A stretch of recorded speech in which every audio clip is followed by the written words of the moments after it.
یہ بھی پہلی دفعہ ہوا کہ میں اپنی گھڑی بیچوں، اس کے اوپر ہی شور مچ گیا ہے. میری ذاتی گھڑی ہے، میں اسے بیچوں، میں جو مرضی کروں اسے. یہ بھی پہلی دفعہ ہوا کہ میں اپنی گھڑی بیچوں، اس کے اوپر ہی شور مچ گیا ہے. میری ذاتی گھڑی ہے، میں اسے بیچوں، میں جو مرضی کروں اسے. ہم نے یہ اعداد و شمار رکھنا چاہتا ہوں. میں چاہتا ہوں کہ میری ساری قوم یہ پہلے دیکھ لے کہ جب ہمیں یہ پاکستان ملا تھا 2018 کو، تو پاکستان کی تاریخ کا سب سے بڑا بیرونی ملک خسارہ تھا کرنٹ اکاؤنٹ ڈیفیسٹ 20 ارب ڈالر کا. کبھی اس ملک کی تاریخ میں اتنا بڑا خسارہ کوئی چھوڑ کے نہیں گیا. اور یہ جب خسارہ چھوڑ کے گئے تو میں آپ کو ایک چیز سمجھانا چاہتا ہوں. میری کوشش یہ ہے کہ میں اپنی قوم کو اس کو آگاہ بھی کروں، اس کی تربیت بھی کروں، اس کو ایز آپ کا ایک بڑا ہو کے آپ کو ایجوکیٹ بھی کروں کہ یہ ہوا کیا ہمارے ملک سے. یہ جب خسارہ چھوڑ کے گئے تھے تو جو پٹرول، جو تیل ہے، جو اصل وجہ ہے کہ ہمارا جو خرچہ، ہمارے ڈالر کیوں کم ہوتے ہیں، کیونکہ ہماری جو سب سے زیادہ امپورٹ باہر سے ہوتی ہے، جو ہم باہر سے خریدتے ہیں، وہ تیل، پیٹرولیم پروڈکٹس. تو ان کے دور میں تقریباً آدھی قیمت تھی تیل کی عالمی منڈی میں. جب ہماری باری آئی تو یہ سمجھ جائیں کہ یہ تیل کی قیمت، یہ جو کرونا سے کہ جب کرونا کی وجہ سے سپلائی شارٹیجز ہوئے ہیں، تو ہمارے دور میں آخری وقت پہ $103 سے تیل گیا 115 $20 تک بھی پہنچا. تو جب تیل بڑھتا ہے تو پھر ہماری امپورٹس بڑھ جاتی ہیں، امپورٹس بڑھتی ہیں، ڈالرز ہمارے زیادہ خرچ ہوتے ہیں، ڈالر کم ہو جاتے ہیں. ڈالر جب کم ہوتے ہیں تو روپے کے اوپر پریشر پڑتا ہے اور ہمارے ریزرو پہ پریشر پڑتا ہے. تو اب یہ سمجھیں کہ یہ جو پاکستان چھوڑ کے گئے تھے اور ہم جو پاکستان چھوڑ کے گئے تھے، یہ جو ہمیں انہوں نے رجیم چینج پہ کیا تھا، تو اس وقت پاکستان کی 2022 میں 2021 میں پاکستان کے جو جی ڈی پی دولت میں اضافہ ہو رہا تھا وہ 5.7% تھا، اور جو ہمارا 2022 تھا، چوتھا سال تھا، اس میں 6% تھا. 5.7 اور 6% پاکستان کی تاریخ میں یہ صرف اور صرف اگر اس طرح کی پاکستان کی جی ڈی پی گروتھ ہوئی یا دولت میں اضافہ ہوا، یہ مارشل لاز میں ہوا تھا، ایوب خان کے زمانے میں، یا جنرل ضیاء کے زمانے میں اور جنرل مشرف کے زمانے میں. یہ کیوں ہوا تھا ان کے دور میں؟ کیونکہ ہم ان کے ساتھ ان کی 2 دفعہ جنگوں میں شرکت کر رہے تھے، افغان وار میں اور وار آن ٹیرر میں، اور اس سے پہلے ہم سیٹو اور سینٹو کے امریکہ کے ساتھ ملے ہوئے تھے پیکٹ میں کولڈ وار کے دوران جب ایوب خان کا دور تھا.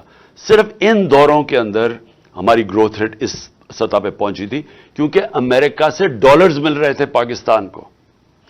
یہ واحد گورنمنٹ ہے جو امریکہ کے ڈالرز نہ ملنے کے باوجود اس نے 5.7 اپنے تیسرے اور 6.8 پہ ہماری اکانومی گرو کی.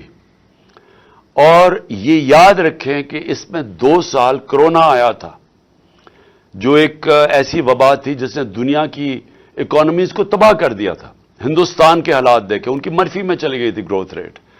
ایران کا دیکھیں، جو ہمارے نیبرز کی بات کر رہا ہوں دنیا میں، اور ابھی تک اس کے اثرات ہیں وہ کرونا کے. تو ہمارے دور میں اس کے باوجود کہ کرونا تھی اور یہ یاد رکھیں کہ دنیا نے اکنالج کیا تھا کہ پاکستان وہ 3 ٹاپ ملکوں میں جس نے سب سے بہترین طور پہ کرونا کو مینج کیا. اور اس کے ثبوت کیا ہے کہ ہم نے اپنی اکانومی بچا لی، اپنے غربت بچا لی، اپنے روزگار بچایا لوگوں کا، اور ہمیں اپنی انڈسٹری بچا لی، اور ہم نے یہ 5.7 اور 6% پہ گرو کیا. ہماری ریکارڈ ریمیٹنسز تھی، بیرون ملک پاکستانی کو سب سے زیادہ ہمارے پہ اعتماد تھا. 31 ارب ڈالر کی انہوں نے ریمیٹنسز بھیجی جو ریکارڈ تھا. نون لیگ کی دور میں 19.6% ریمیٹنسز تھی. ہم نے ادھر سے لے کے گئے 3.5 سال میں 32 ارب ڈالر پہ. ہمارا جو ڈیفیسٹ چھوڑ کے گئے ہم، اس کے باوجود کہ تیل کی قیمتیں ریکارڈ کی پرائس پہ تھی، ساری چیزیں مہنگی ہو گئی کرونا کی وجہ سے، سپلائی شارٹیجز کی وجہ سے، اس کے باوجود ہم جو جی ڈی پی چھوڑ کے گئے تھے کرنٹ اکاؤنٹ بیرونی ڈیفیسٹ وہ 4% تھا. نون لیگ چھوڑ کے گئی تھی 5.8%، جب تاریخی سب سے کم تیل کی قیمتیں تھیں. ہماری گندم 27.5 ملین ٹن ہماری گندم تھی، جو کہ ریکارڈ تھا پاکستان کی تاریخ میں. ہماری جو چاول تھا وہ 9.3 ملین ٹن تھا، جو ریکارڈ تھا. ہمارا جو مکئی تھی وہ 9.6 ملین ٹن تھی، وہ ریکارڈ تھی. اور ہماری آخری سال میں جو گنا تھا وہ تقریباً 90 ملین ٹن تھا، جو کہ ریکارڈ تھا.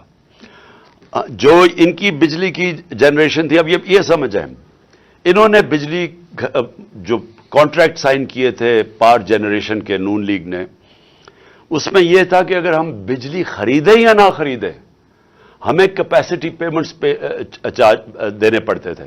یعنی ایک بجلی گھر کو جو انہوں نے جب ان کو کانٹریکٹ دے دیا، انہوں نے جو سیٹ اپ کیے، اس میں سے اگر پاکستان بجلی خریدے یا نہ خریدے پیسے پورے دینے پڑتے تھے، جس کو کیپیسٹی پیمنٹس کہتے ہیں. تو اس کے لیے اگر آپ جب تک ہم بجلی، اور انہوں نے اتنے زیادہ بنا دیے، کیپیسٹی اتنی زیادہ کر دی، ہمارے پاس ملک کے پاس طور طریقہ ہی نہیں تھا وہ بجلی استعمال کرنے کا. ہمارے میں کیپیسٹی نہیں تھی، پیسے ہم پھر بھی ان کو دے رہے تھے. تو اس کا مطلب بجلی کی کنزمپشن بڑھائی جائے تاکہ ہم کم از کم ہمارے پاس آمدنی آئے وہ ان کو پیسے دینے کی. تو انہوں نے 80 ملین یونٹس ان کے دور میں تھے، ہم اس کو لے کے گئے 116 ملین یونٹس پہ اپنے دور میں. بلین یونٹس میں، مطلب ارب یونٹ، 116 ارب یونٹس میں. انہوں نے کوئی اپنی اس دور میں ڈیم نہیں بنائی. ہم نے 6 ڈیمز کا شروع کیا، جس میں 2 بڑی ڈیمز تھی. یہ 50 سال کے بعد ہم نے شروع کیا. ہم نے ہیلتھ کارڈ کیا، جو دنیا ایکنالج کرتی ہے کہ ایک لانسٹ میگزین ہے جو دنیا کی سب سے بڑی ہیلتھ ایشوز کے اوپر میگزین آتی ہے، جو سب سے ریسپیکٹڈ ہے.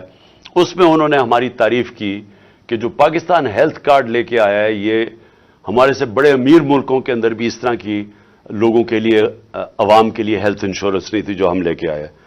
ہمارا جو احساس پروگرام تھا وہ انٹرنیشنلی ایکنالج ہوا.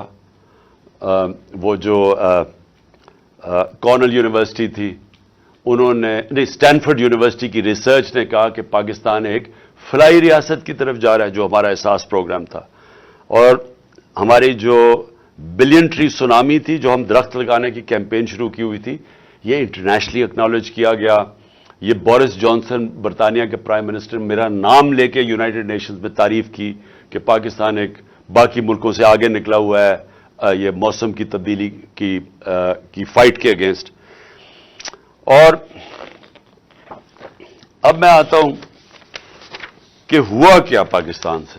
میں جو یہ آج میری پریس کانفرنس ہے، اس کا مقصد یہ ہے کہ رجیم چینج ہوا. یہ جب میں آپ کو اعداد و شمار دے رہا ہوں، یہ پاکستان کی جو اکنامک سروے آف پاکستان ہے اس میں یہ شائع ہوئے ہیں. اور میں یہ پھر سے کہوں کہ یہ اس حکومت نے شائع کیے ہیں، یہ ہمارے دور کی اکنامک سروے میں شائع نہیں ہوئے. تو یہ جو میں آپ کو دے رہا ہوں اعداد و شمار، یہ ہمارے ہر سال کی جو اکنامک سروے نکلتی ہے اس میں سے میں آپ کو فگرز دے رہا ہوں. اب دیکھیں ہوا کیا. ووٹ آف نو کانفیڈنس آ گئی.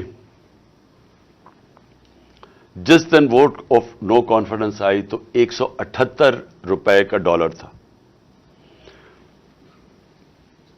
آج اوپن مارکیٹ کے اندر 250 روپے کا ڈالر نہیں مل رہا. آج آفیشل ریٹ ہے 224 روپے ڈالر کی. 250 روپے کے اندر ڈالر آج پاکستان میں نہیں مل رہا. جو بڑی امپورٹنٹ چیز آپ کے لیے سمجھیے، لارج سکیل مینوفیکچرنگ انڈسٹری. ملک کی دولت کے اندر اضافہ کیسے ہوتا ہے؟ جب آپ کی انڈسٹری بڑھے.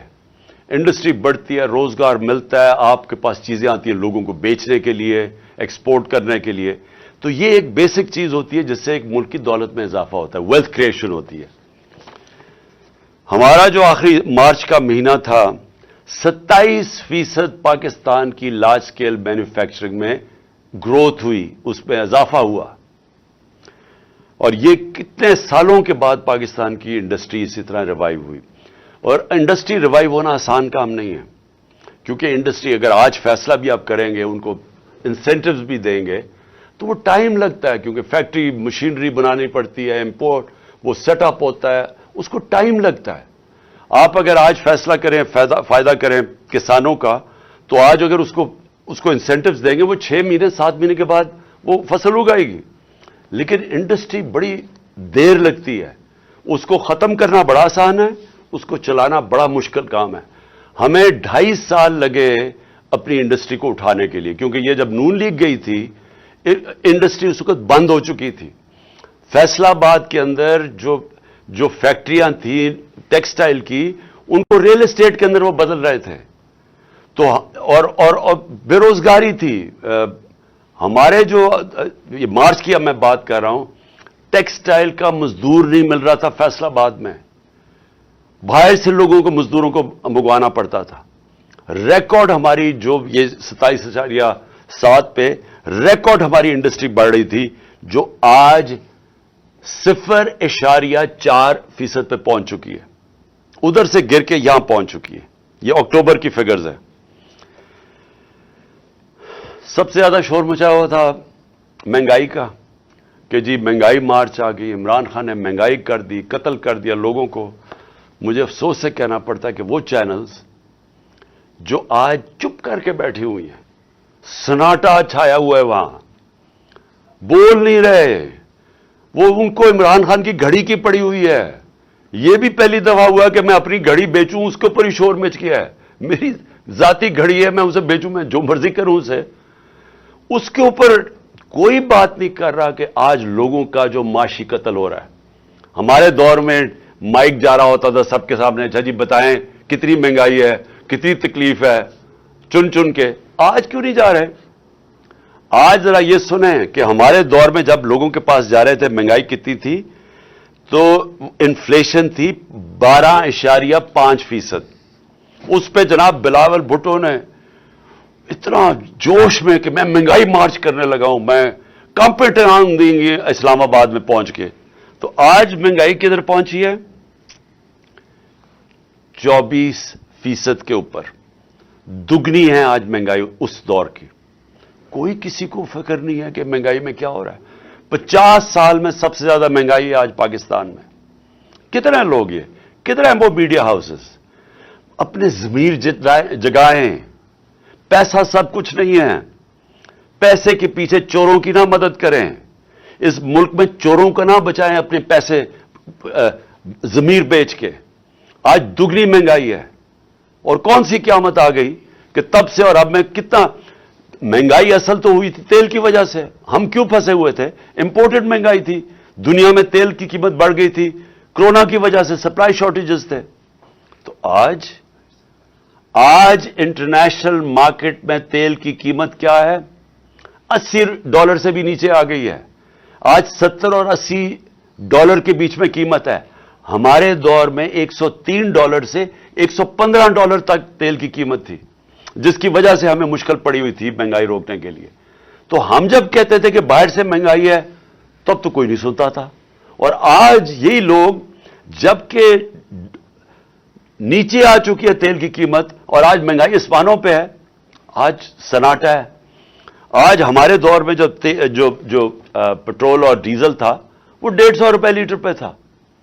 آج کوئی $234 پہ ایک ہے, 224 پہ ایک ہے, 236 پہ ڈیزل ہے. تو آج کیوں نہیں, جب ڈالر نیچے, جب تیل نیچے آ گیا ہے, تو آج کیوں نہیں کسی کو فکر کہ لوگوں کی کمر توڑ دی ہے یہ پیٹرول اور ڈیزل کے آسمانوں پہ قیمت گئی ہے, جو عام آدمی کو افیکٹ کرتی ہے. پھر جو اب میں خطرناک چیزیں آپ کو بتانے لگا ہوں کہ دیکھیں ہمارا مسئلہ کیا ملک کا. ہمارا مسئلہ یہ ہے کہ یہ جو 2 خاندان 30 سال سے بیٹھے ہوئے تھے, اور اس سے پہلے ملٹری ڈکٹیٹرز تھے, 60 کی دہائی کے بعد کبھی کسی پاکستان کی حکومت نے زور نہیں لگایا ایکسپورٹس بڑھانے میں. جب تک آپ ایکسپورٹس نہیں بڑھائیں گے, ڈالرز ملک میں کیسے آئیں گے؟ نون لیگ کے پچھلے 5 سال میں ایکسپورٹس زیرو بڑھی ہیں, 5 سالوں میں ان کی ایکسپورٹس نہیں بڑھی. تو جب ایکسپورٹس نہیں بڑھیں گی, مجھے آج تک یہ نہیں سمجھ آئی کہ ملک کی دولت میں کیسے اضافہ ہوگا. کیسے ایشیا ٹائیگر بنا دیں گے تو لاہور کو پیرس میں بنا دیں گے. جب تک آپ کی ایکسپورٹس نہیں بڑھیں گی, وہ ملک کبھی بھی وہ ترقی نہیں کر سکتا, اس کی دولت میں اضافہ نہیں ہو سکتا. چائنا جو آج ایک اکنامک سپر پاور ہے, انہوں نے اپنی ایکسپورٹس, آج ان کی پتہ نہیں 2000 ارب ڈالر کی ایکسپورٹس ہیں. ہماری آج ایکسپورٹ جب ہمیں ملا تھا پاکستان تو 24 ارب ڈالر کی ایکسپورٹس تھی, 22 کروڑ پاکستانیوں کی, اور ہمیں فخر ہے کہ ہم اس کو لے گئے 33 ارب ڈالر پہ, کیونکہ وہ بھی بڑا زور لگا کے, کیونکہ کرونا تھا, کرونا کی وجہ سے دنیا بند ہوئی تھی. 2 سال تو چائنا بند رہا ہے, تو اس کے باوجود ہم 33 ارب ڈالر. تو ایکسپورٹس کے اوپر کبھی کسی نے زور لگایا نہیں ہے. تو آج پاکستان کے اندر جو خوفناک بات کیا ہے کہ ہماری ایکسپورٹس گرنی شروع ہو گئی ہے. جو ہماری ایکسپورٹس بڑھ رہی تھیں اور جو ریکارڈ پہ پہنچی تھی, اور ہمارا خیال تھا کہ اگر ہم رہتے تو وہ 38 ارب ڈالر پہ پہنچ جانی تھی, وہ اب ہر مہینے 18% ایکسپورٹس پاکستان کی گر رہی ہیں. تو بجائے دولت میں اضافہ ہونے کے وہ نیچے آ رہا ہے. جو ہماری ریمیٹنسز ہیں, جو ہمارا جو اوورسیز پاکستانی پیسے بھیجتے ہیں, ایک تو ان کو اعتماد نہیں ہے اس حکومت پہ, دوسرا اور وہ ہے کہ ہمارا روشن ڈیجیٹل اکاؤنٹ جس میں اوورسیز پاکستانی پیسے وہ کم ہونے شروع ہو گئے ہیں. پاکستانیز نے اپنا پیسہ نکالنا شروع کر دیا اوورسیز پاکستانی نے. اور دوسرا کہ جب اتنا بڑا فرق آ جائے آفیشل ڈالر کی ریٹ میں اور مارکیٹ ریٹ میں, تو وہ تو ایک دم سیدھا ہی اس کا فرق پڑے گا ریمیٹنسز میں. تو جب ڈالر ہمارے ملک میں کم آنے شروع ہو جائیں تو اس سے سب سے بڑا سوال یہ ہوتا ہے کہ اب ہم اپنے قرضوں کی قسطیں کیسے ادا کریں گے. اگر ہم جو کوشش پوری پالیسی تھی کہ ڈالرز ہمارے بڑھیں, ریمیٹنسز بھی آئیں اور ایکسپورٹس ہماری بڑھیں جو بڑھ رہی تھی, اور پھر ہماری کوشش یہ تھی کہ آئی ٹی کی ایکسپورٹس بڑھائیں جو 75% ہم نے بڑھائی تھی, جو فیوچر ٹیکنالوجی کا ہے, اور اس کے علاوہ جو انویسٹمنٹ لے کے آنی تھی, جو ہم نے اسپیشل اکنامک زونز بنائے ہوئے تھے جدھر سے ہم نے انویسٹمنٹ لے کے آنی تھی, اور چائنا سے ہماری بڑی آگے بات چل چکی تھی. بدقسمتی سے چائنا نے 2 سال پھر سے بند ہو گیا چائنا. تو وہ چائنا آنا جانا ہی ناممکن ہو گیا, ان کی جو کوارنٹین لاز ایسے تھے. تو جو ہم نے ان سے اپنی اسپیشل اکنامک زونز میں انویسٹمنٹ کروانی تھی, اس نے بھی ہمارے ڈالر کی انٹیک بڑھانی تھی. تو اب نہ انویسٹمنٹ آ رہی ہے, ایکسپورٹس ہماری نیچے جا رہی ہیں, ریمیٹنسز ہماری نیچے جا رہی ہیں, ڈالرز ہمارے کم ہو رہے ہیں, قرضے ہمارے بڑھتے جا رہے ہیں. تو کس نے ادا کرنی ہے؟ آج جدھر پاکستان کھڑا ہے, ہم یہ کیسے قسطیں ادا کریں گے؟ اور یہ میں پھر سے اسی پہ آ گیا ہوں کہ مجھے آج کیوں خطرہ ہے, کیوں ہماری طرح کے لوگوں کو خطرہ ہے اور فکر پڑی ہوئی ہے, اور کیوں ان کو نہیں فکر. میں سب سے پوچھتا ہوں, اپنی اسٹیبلشمنٹ سے پوچھتا ہوں, اپنے ہر طبقے کے پاکستانی سے پوچھتا ہوں کہ کیا آپ کو فکر نہیں ہے کہ اب پاکستان کدھر جا رہا ہے؟ میں جب الیکشنز کی بات کرتا ہوں, میں الیکشنز کی اپنی ذات کے لیے نہیں بات کر رہا, میں تحریک انصاف کے لیے نہیں بات کر رہا. تحریک انصاف نے تو جب بھی یہ الیکشن کروائیں گے انشاءاللہ, جس طرح کی پبلک سپورٹ ہے آج پی ٹی آئی کی, پاکستان کی تاریخ میں کسی پولیٹیکل پارٹی کی نہیں تھی. 4 صوبوں میں یہ پارٹی پھیلی ہوئی, باقی تو 2 پارٹیز رہ گئی ہیں, چھوٹی چھوٹی پارٹیز, صوبائی پارٹیز بن گئی ہیں. تو انہوں نے تو جب بھی الیکشنز ہو ہم نے جیتنا ہے. تو ہمیں یہ نہیں فکر کہ اگر الیکشن ٹائم پہ ہوں گے تو ہمیں کوئی فرق پڑ جائے گا.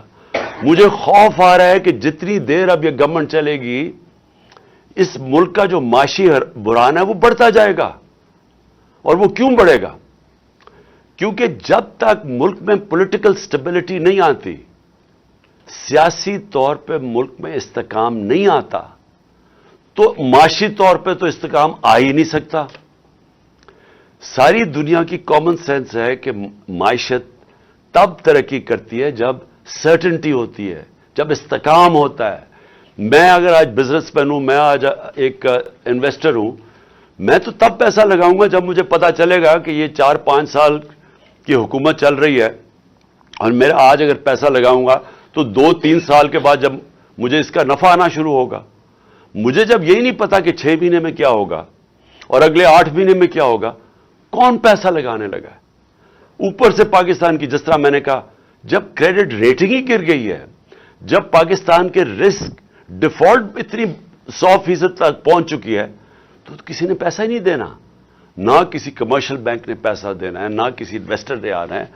تو یہ تو ان کے پاس تو اب کوئی روڈ میپ ہی نہیں ہے. ان کی تو صرف اب ایک کوشش ہو رہی ہے, اور کوشش ان کی اب آج کیا ہے؟ کوشش بڑی سیدھی ہے. کوشش ہے کہ نہ میچ اب یہ کھیل نہیں سکتے. 36 جو بائی الیکشنز ہوئے تھے ان میں سے 29 پاکستان پی ٹی آئی جیت گئی ہے. اس کے باوجود کہ ان کے پاس پوری اسٹیٹ مشینری تھی, ان کے ساتھ پورا جو اس ملک کی الیکشن کمیشن ہے, جس نے بے شرمی سے جس طرح انہوں نے ان کی مدد کی, اور اسٹیبلشمنٹ ان کے ساتھ تھی. ہمیں کہا گیا تھا نا جی سلیکٹڈ ہے, تو اب تو کسی میں شک نہیں ہونا چاہیے نا کہ کون سلیکٹڈ ہے. جس کے ساتھ, ان سب کے ساتھ سارے ملک کے جو بھی اس ملک کے پاور ہاؤسز تھے وہ ان کے ساتھ کھڑے تھے. اس کے باوجود 75% by elections P T I جیتی ہے.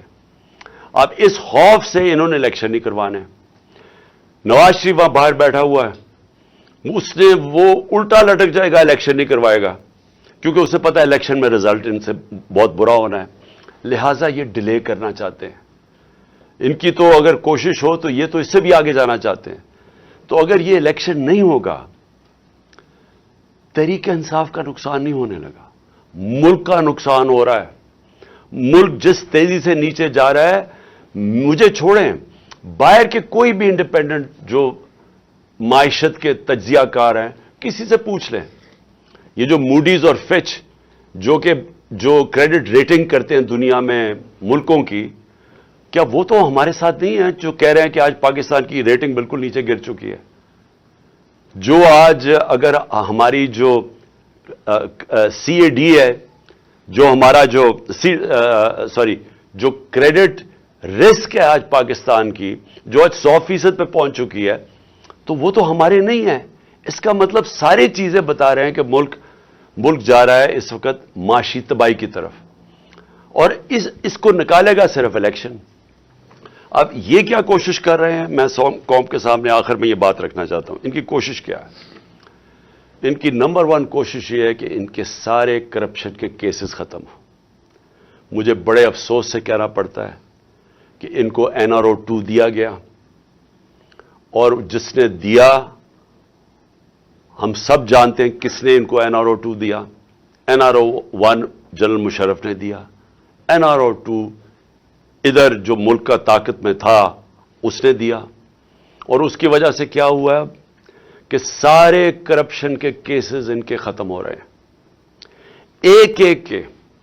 اور وہ کرپشن کیسز جو ان کے دور میں بنے ہوئے تھے, یہ کیسز ہمارے دور میں نہیں. سوائے شہباز شریف کے کیسز, جو ایف آئی کا کیس تھا, اور جو وہ ٹی ٹی کا کیس, 24 ارب کے جو اس خاندان پہ کیسز تھے, باقی سارے کیسز ان کے پرانے کیسز تھے. سارے کیسز باری باری معاف ہو رہے ہیں. انہوں نے NRO 2 اپنے آپ کو, NRO 2 جو کہ اسمبلی کے اندر قانون پاس کر کے جو نیب میں ترمیم کی ہے, اب یہ سب بچ جائیں گے. اور یہی مقصد ان کا آنے کا تھا. ملک کا پھر سے میں آپ کو, ان کو کوئی فکر نہیں ہے کہ ان کے پیسے باہر پڑے ہیں, تو ان کو کرپشن کے اپنے کیسز معاف کروائیں گے ایک ایک کر کے. ہر روز ہم دیکھتے ہیں کہ کبھی وہ پہلے مریم بچ گئی, پھر اس کے بعد وہ اسحاق ڈار آیا, وہ ڈرائی کلین ہو گیا. اس کے بعد اب یہ رانا ثناء اللہ کو بھی انہوں نے فیصلہ کیا کہ جی یہ تو بالکل ہی صاف اور شفاف ہو گیا. اور پھر اب سلمان شہباز صاحب لندن سے واپس آ رہے ہیں, جو کہ مفرور تھا. کس چیز پہ مفرور تھا؟ کیونکہ یہ اس کی کمپنی تھی رمضان کا, یہ ڈائریکٹلی اس کا CEO یا ڈائریکٹر تھا. 16 ارب روپے کے انہوں نے نوکروں کے نام پہ پیسہ لیا اور ان کی فیملی میں ڈسٹریبیوٹ ہوا. کوئی بھی دنیا میں اس کیس میں نہیں بچ سکتا تھا, اور وہ اس لیے ایک دم جب اسے پتا چلا وہ باہر بھاگ گیا. اور اب وہ واپس آ گیا ہے کیونکہ وہ بھی ڈرائی کلین ہوگا. 4 گواہ مر چکے ہیں